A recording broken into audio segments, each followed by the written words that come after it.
Good morning అందరికి. ఈరోజు వచ్చేసి దసరా నవరాత్రి థర్డ్ డే. అమ్మవారి అవతారం వచ్చేసి అన్నపూర్ణాదేవి అవతారం అనమాట.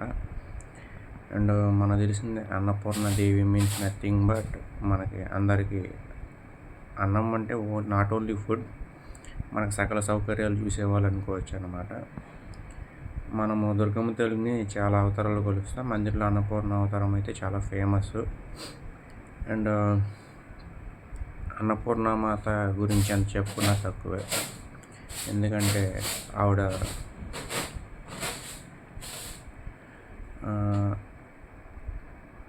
చాలా ఉదార స్వభావం గలవాళ్ళు అనమాట. And Annapurnadevi means nothing but మనకి ఫుడ్ ఏదైతే ఉంటుందో అది పరిపూర్ణంగా ఇచ్చే వాళ్ళని మనం అన్నపూర్ణదేవి అని చెప్పి కొలుస్తాము. అండ్ దుర్గమ్మ తల్లి అన్ని అవతారాలు ఫేమస్సే. ఈ అన్నపూర్ణ అవతారం కావచ్చు, గాయత్రి అవతారం కావచ్చు.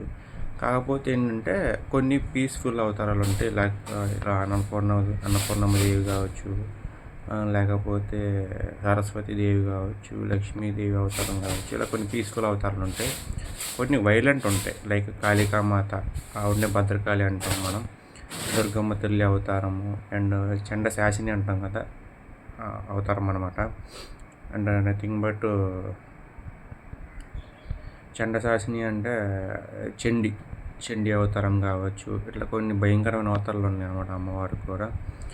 సో నేను ఆల్రెడీ ఇట్లన్నిటి గురించి పోయిన వీడియో చేశాను. రిలేటెడ్ వీడియో ఉన్నాయి చూడండి, పెడతాను. లేకపోతే మీరు పోయిన ఇదే టైంకి నేనైతే 9 days 9 అవతారాల వీడియో అయితే చేశాను. ఖచ్చితంగా చూడటానికి అయితే ట్రై చేయండి. అండ్ అప్పుడు చెప్పిన ఇన్ఫర్మేషనే మళ్ళీ ఇప్పుడు చెప్పి మీకు డబల్ ఇన్ఫర్మేషన్ కాబట్టి నేను ఎక్కువ చెప్పడం లేదు. ఒకసారి ఓల్డ్ ఇయర్ ఈ టైంకి ఉన్న వీడియోస్ ఒక 1 year బ్యాక్ వీడియోతో చెక్ చేసుకోండి, మీకు అర్థమైపోయింది అనమాట.